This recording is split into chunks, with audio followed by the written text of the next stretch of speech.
mais une peine n'entraînant pas l'inéligibilité. Mais si cette personne est députée, dès que la condamnation est définitive, et dès que le ministre de la Justice saisit l'Assemblée nationale par requête, le bureau de l'Assemblée nationale est obligé de le radier de la liste des députés.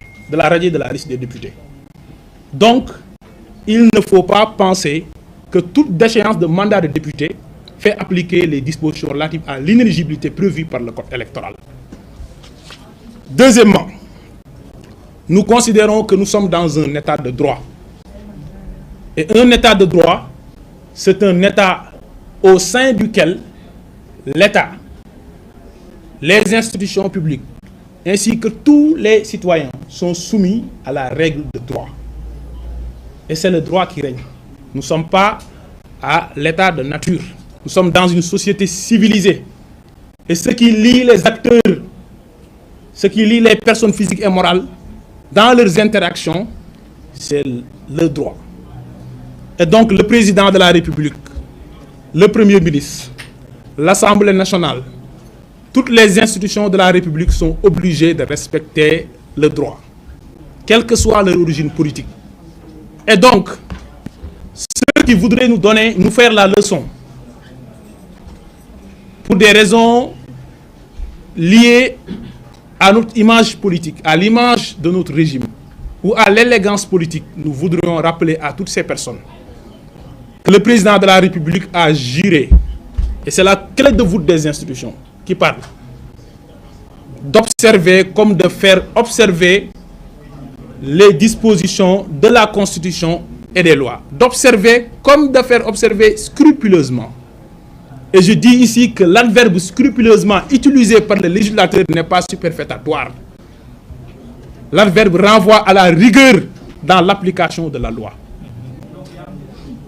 Et enfin, sur cette question et sur ce chapitre pour le clore, c'est de dire que le président de la République, Bassirou Diomaye Diakhar Faye, l'avait rappelé à qui voulait l'entendre lors de son discours du 12 septembre 2024, annonçant la dissolution de l'Assemblée nationale. En ces termes, l'ordre politique, sous mon magistère, ne supplantera jamais l'ordre légal. Et c'est ça la philosophie, et c'est ça l'état d'esprit de ceux qui gouvernent le pays aujourd'hui, qu'ils soient dans le gouvernement, qu'ils soient à la présidence de la République ou à l'Assemblée nationale ou même au perchoir. Donc, c'était l'économie de tout ce que nous voudrions développer sur la question relative à la radiation de M. Barthélémy Diaz de la liste des députés, qui est une radiation légale, mais dire aux Sénégalais, ce n'est pas nous qui avons provoqué ce dossier. Ce n'est pas nous qui avions envoyé des nervis de Dakar. Nous considérons que dans le fond, Barthélémy Diaz était dans une situation de légitime défense. Mais ce n'est pas nous qui avons jugé, ni en première instance, ni devant la Cour d'appel, ni devant la Cour suprême pour rejeter le pourvoi de cassation de M. Barthélémy Diaz.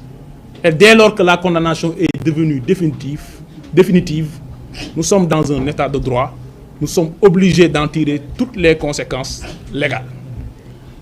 Deuxièmement, sur la question relative à la révocation de Barthélémy Diaz de sa fonction de maire de la ville de Dakar. Nous voudrions commencer par un bref rappel historique. Parce que nous l'avons entendu lors d'un point de presse. Et c'est là où je me suis dit que le gars n'est pas lucide. Parce que vous l'avez tous entendu dire devant tous les Sénégalais que la Cour d'appel l'avait condamné ou avait confirmé sa condamnation en 2017. Et je pose la question à toute l'assistance, à tous les journalistes. Est-ce que la Cour d'appel avait prononcé une sanction relative, une peine relative à l'affaire Ndiaga Diouf en 2017? Non. Barthélémy Diaz a été condamné le 21 septembre 2022. Donc un acteur politique qui n'est même pas en mesure d'avoir la conscience ou la lucidité de maîtriser ses propres dossiers judiciaires. Les Sénégalais ou les Dakarois sont invités à s'interroger sur sa lucidité ou sur sa capacité à jouir de toutes ses facultés mentales, sur sa capacité à exercer un mandat public. Et donc, Barthélémy Diaz a été élu maire de Dakar en janvier 2022. il a été installé dans ses fonctions en février 2022.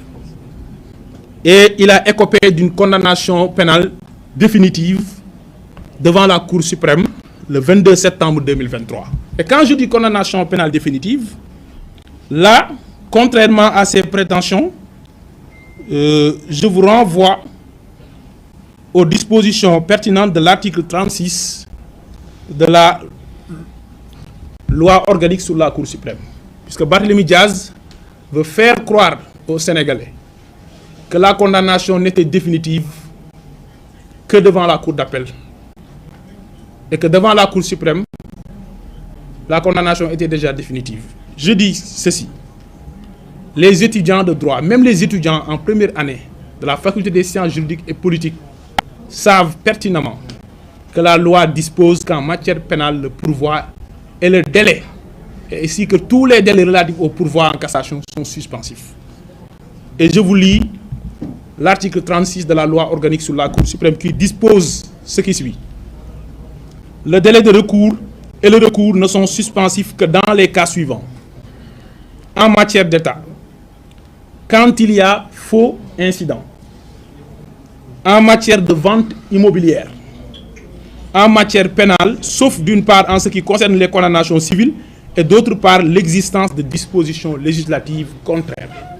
Donc en matière pénale, le délai de recours et le recours devant la Cour suprême sont suspensifs.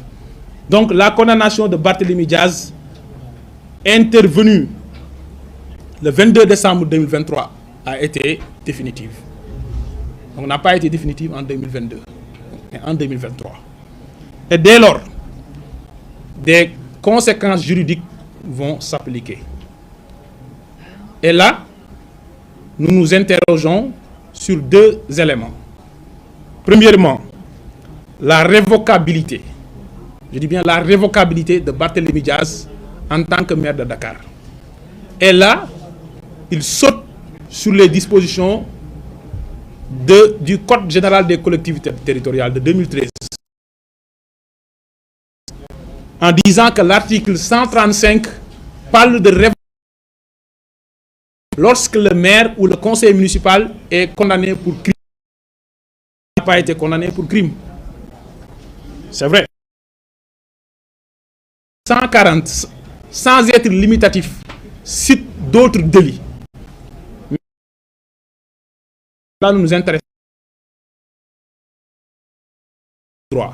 C'est l'inéligibilité. Et il l'a lui-même reconnu. Puisque l'article L29 du Code électoral dispose que ne peuvent plus être inscrits sur les listes électorales ceux qui sont condamnés à plus de 3 mois d'emprisonnement sans sursis. Et Barthélémy Diaz